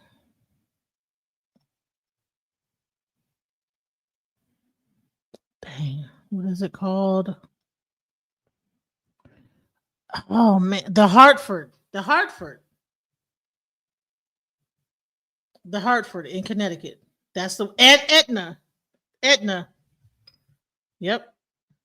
You know, and why don't black folk go after insurance companies? Y'all ready for this? And here is where some DNA be kicking our behind sometimes. You know, when our great grandmothers and our grandmothers were paying faithfully on those insurance policies for everybody, and then some really interesting stuff would happen to us, and then grandma would need that insurance policy paid out, and that person that came every month or every week for that payout would tell her that they don't qualify for the payout. A lot of us just stopped getting insurance after that. Grandma and great grandma was like, it's not even worth it. Popular person it happened to, Malcolm X's mom. Right. Insurance companies were a whole scam. And they're still scamming. They're still scamming. They're still, you know what? And the crazy thing is, the lawyers are in coop, the doctors are in coop with it. The person gets into a car accident, and honey, they put you through this whole rigmarole of go to this chiropractor, and everybody knows each other, and they're fleecing the insurance company. They give you pennies when they get done getting their money. You know, they give you 5,000, 10,000 when they just made 100 off of your accident. So they've been fleecing. And then here's another thing: a lot of y'all hip hop artists, y'all are insured too. There's a separate insurance plan that they have on each hip hop artist or whatever R&B. The record label has another insurance policy in case you pass on. That they That's can. why they're worth more in the ground than they are behind the mic. Mm-hmm. Ain't nobody of money and wealth lost anything when Prince left here. Nobody of notoriety or wealth lost anything when Michael Jackson left here. Some of y'all that worked for Walmart don't even know that Walmart has an insurance policy on you. And when you kick it today or tomorrow, they will get their money on you. A lot of companies do it. Wow. See? It hasn't stopped. No, you've Why do you always think been that is insured why at your workplace. these companies will give you a reduced rate in healthcare medical insurance because they already have bought the life insurance policy on you, and so you're paying really into your own life insurance through that's actually paying the company in case you're demise while you are employed by them. That's crazy. Yep. Hey, And Miss Jackie Gaines, thank you for being here. Shouts out, Miss Gaines. And when you roll out of here today or tomorrow, next week, 10 years from now, if that company is still paying that policy premium, they still get a kickback off you. And they don't have to share it with your family. They ain't got to tell nobody they collected it. Nothing. You an insurance policy. And we're up here divesting because we're waking. Well, no, we don't want them Caribbeans getting our reparations from the government. It's like no. First of all, you're looking in the wrong spot. And then here, what about heirs' rights? This is another thing we be overlooking when it comes down to reparations, right?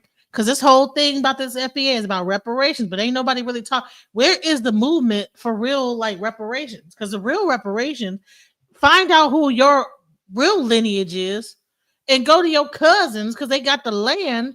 Whoever passed on, a lot of people have passed down land and sitting on it, and you own a piece of that. If you got the last name XYZ, go find out who your cousins is.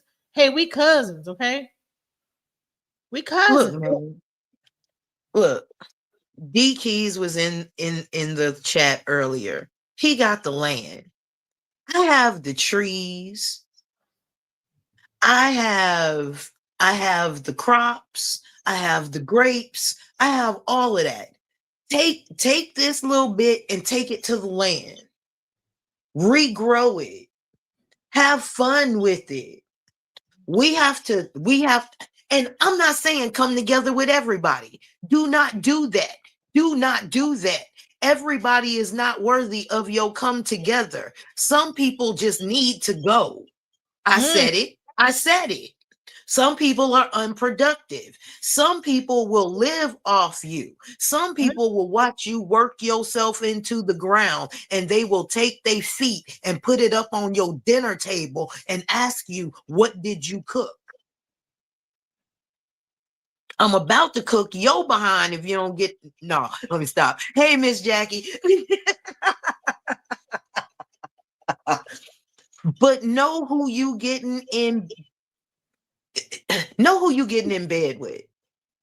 Know who you closing your eyes around. Know who you breaking your bread with.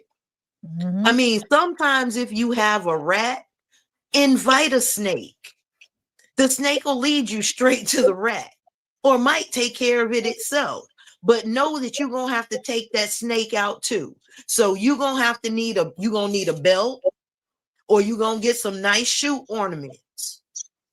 But know this, you're gonna have to protect what you have with all of your discernment. All of it.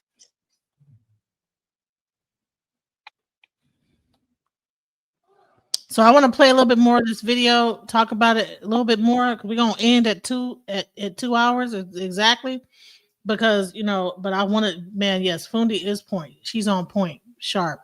I love her. You know what I'm saying? She be, man. You know what I'm saying? I wish we could have got together sooner, but there's so many other like things going on, and misunderstandings. So, but here, let's go into I'm DJ such and such.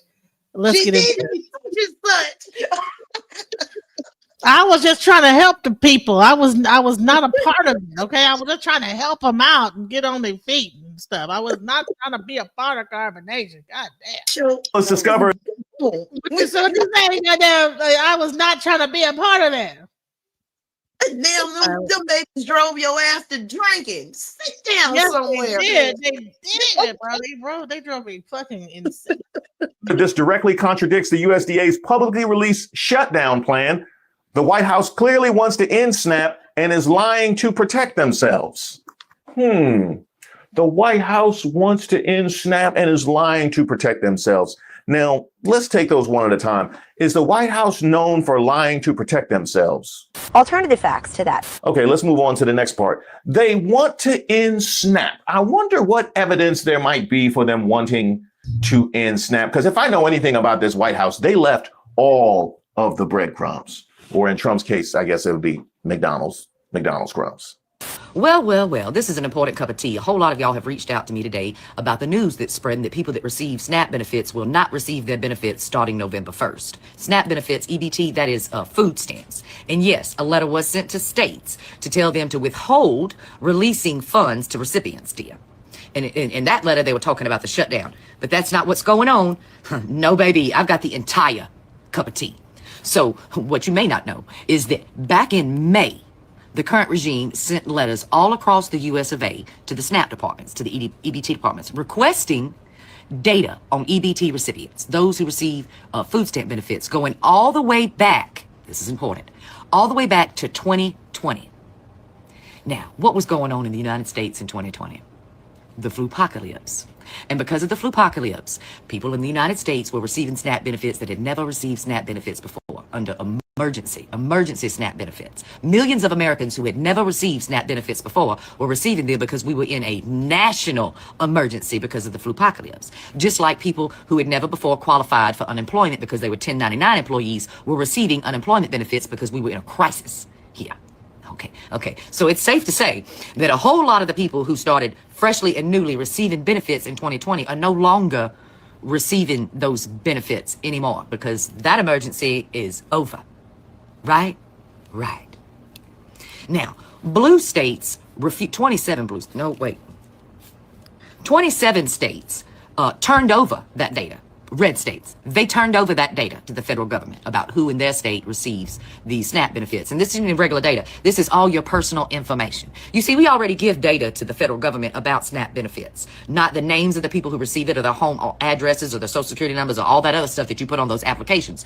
Just data about how many people are receiving the benefits and what the amounts are. That's normal. But asking for all this personal data is not normal. And blue states came out to say, nope, we're not sending you this data because this is just another play by this regime to collect data on Americans for surveillance for immigration operations. And they refused to send in that private data to the current regime. And it pissed off the current regime, dear. It did. It pissed them off because legally, these states don't have to turn over that data. Requesting data on SNAP recipients. Well, that's not suspicious now, is it? By the way, is this what you found? The overwhelming majority of SNAP benefits who can work do work. Every dollar in SNAP benefits generates $173 in economic activity. SNAP has a fraud rate less than 3%, the lowest of any public benefit program, and undocumented immigrants have never been eligible for SNAP.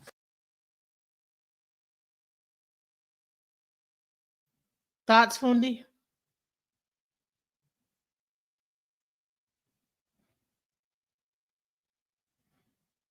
Good.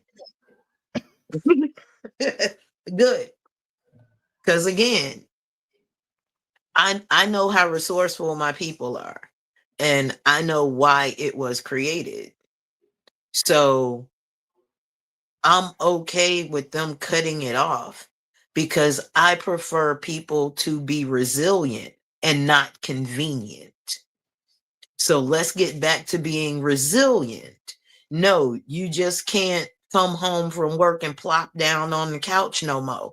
You got to go take care of your plants. You got to go bake some bread. You got to go purify some water. Yes.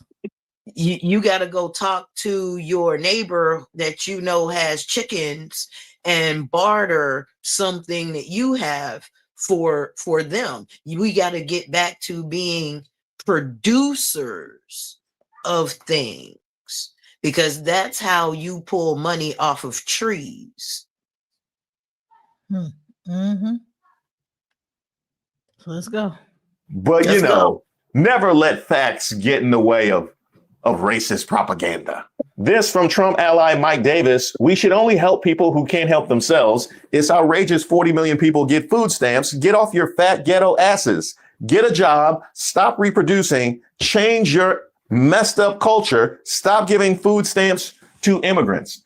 Now, it's funny because being that wrong, typically you would characterize somebody as being ignorant, but clearly that is language which is only appropriate for some groups. Now, we've already seen the statistics on all the white recipients of SNAP benefits, a lot of whom are MAGA.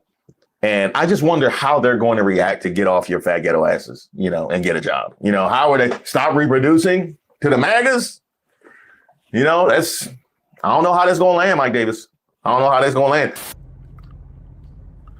Now, I will give you this, Mike Davis. You was cooking with change your culture. You was cooking with that. I absolutely think the MAGA should change their culture. It's raggedy. It is very, very raggedy. And in fact, I think the administration should probably change their culture, if we're being clear, because everything they do is just so telegraphed. You know what I mean? Like the groundwork for this was laid long ago. To be crystal clear, what this bill did was create the potential for SNAP programs to no longer exist in any shape, form, or fashion in terms of providing SNAP benefits in states that could not afford to or chose not to, for whatever reason, meet the cost sharing.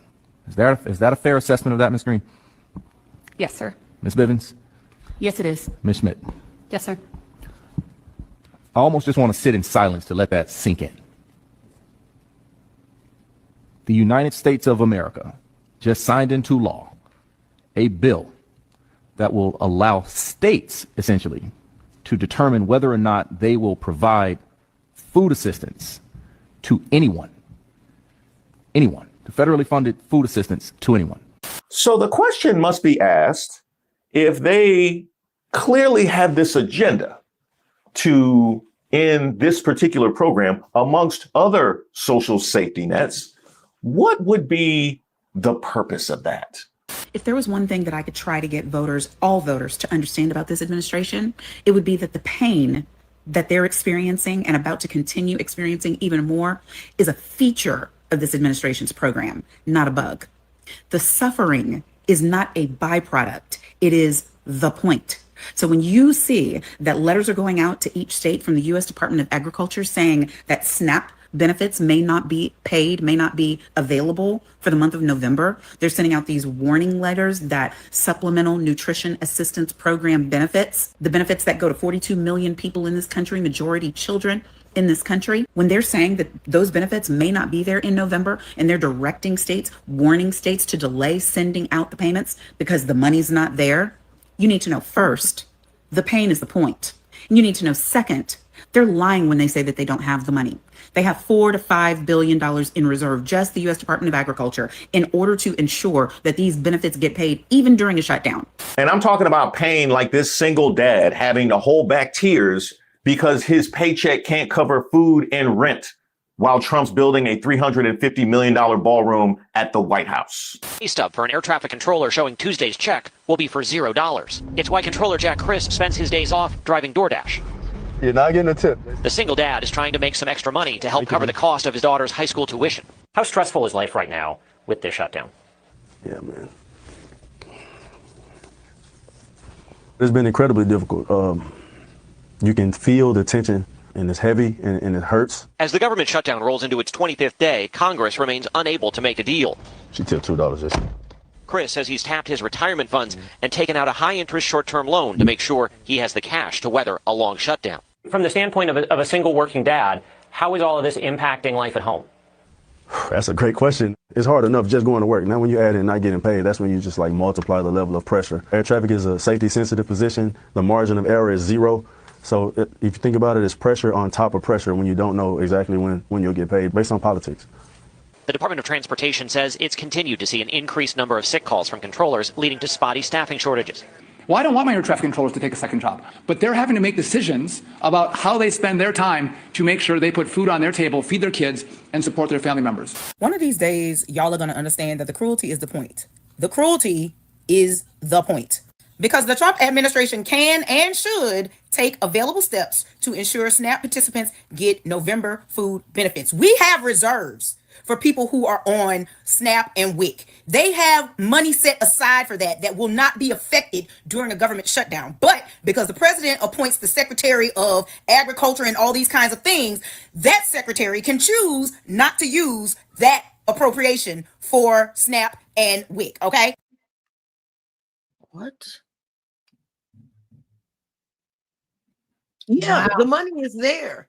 The money is always there. The money has been there. The cruelty is the point. Look, this is what Black people understand about America. She is a cruel mistress, and Uncle Sam holds the whip and he uses it. We know this. Like I said in a post on Facebook, Americans are mad because they being treated like niggas.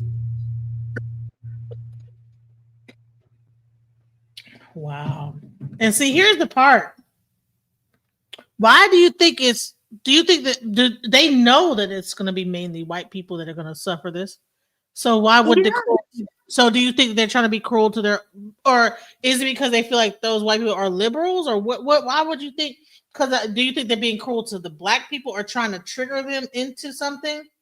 No, they already know we're whipped into submission. We show them that on a regular basis. We show them that we can endure cruelty and still be kind. They're not messing with us. They're messing with the powder cakes. They're messing with the generations that didn't drink water for 4,000 years. They're messing with them. They're messing with them because they're naturally violent.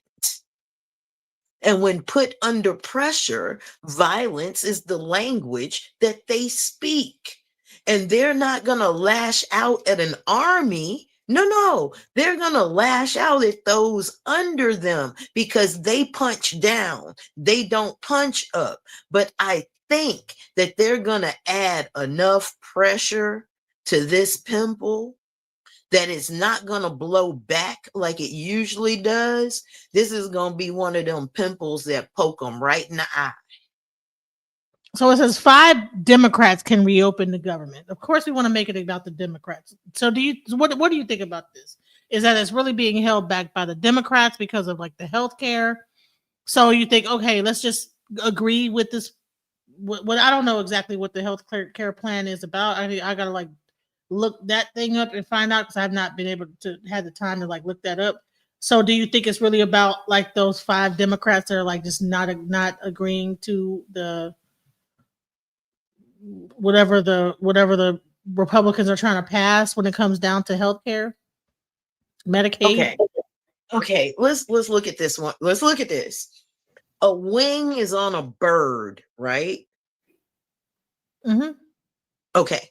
So when you say left wing, I'm looking to the left side of one bird. right? When you say right wing, I'm looking at the other side of this same bird. What I know about flight is a bird needs both wings. So if the bird is to go anywhere, do you only look at one wing and blame it? Don't you have to look at both wings and the bird and blame it? Can we start blaming center mass?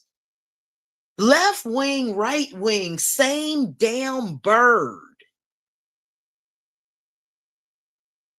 And I want to also talk about the fact that yes, left ring, right ring, same bird.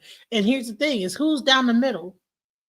The billionaires that are really trying to control the bird and try to make the people underneath them think that it's Look, about wing, right?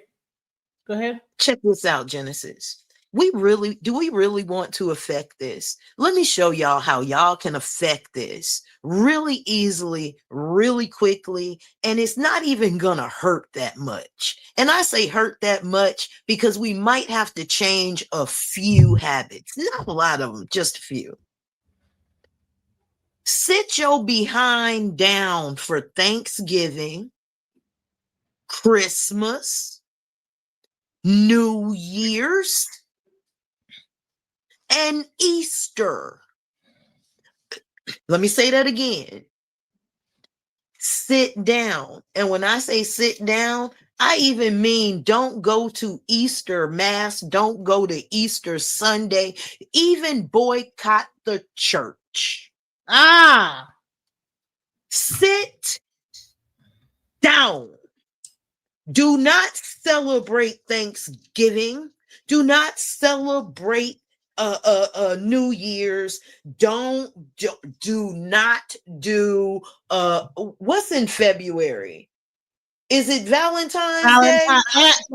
Valentine and Don't Martin do Luther King that. Day. Martin Luther King Day.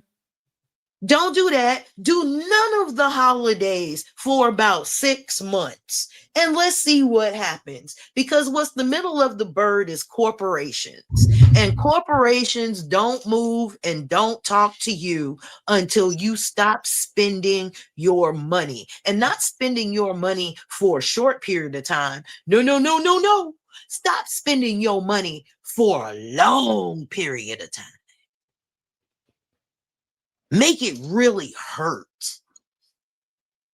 I mean, make it hurt to the point that even they are begging you to come in and still don't. Because in these 6 months, you're learning how to make things and you're learning to keep your money, which is growing your wealth. Because your wealth is not what you spend, your wealth is about what you get to keep and become like a corporation. Keep it all. Keep as much of your money as you possibly can. Do it. See what happens. And here's the thing: is that we also need to worry about these banks. Keeping the money in them banks, y'all are risking losing your money. You're risking the loss of your money in these banks. Putting the money in them banks is risking the loss because there's a whole thing going on with the Fed too, where they're going to be switching over the system. I think November 7th or something like that. And remember last time where all the people during the Great Depression had their money in what? Banks. And they lost all their money. Remember Which that? is why I'm telling you to take your money and exchange it for some precious metal and or gem that is easily stored, easily concealed, easily transferred. We have to understand what real wealth looks like.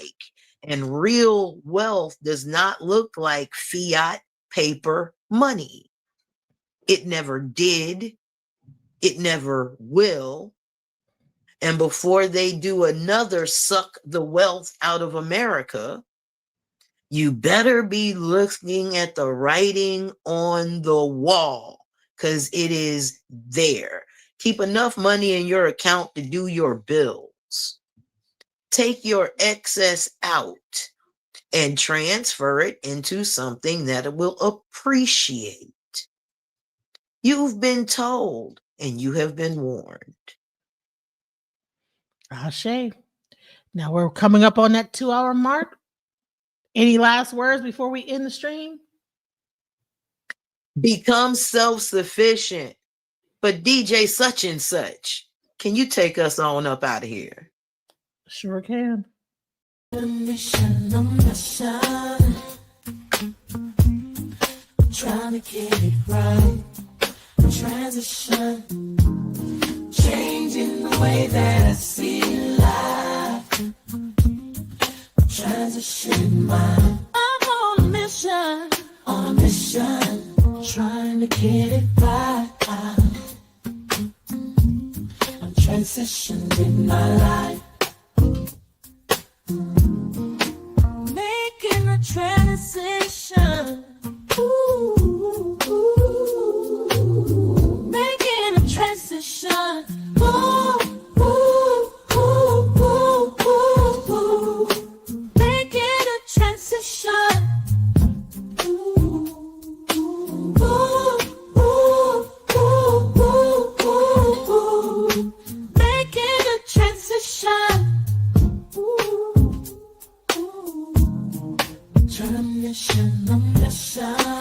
I'm on a mission, I'm trying to get it right. Changing the way that I see life. Transition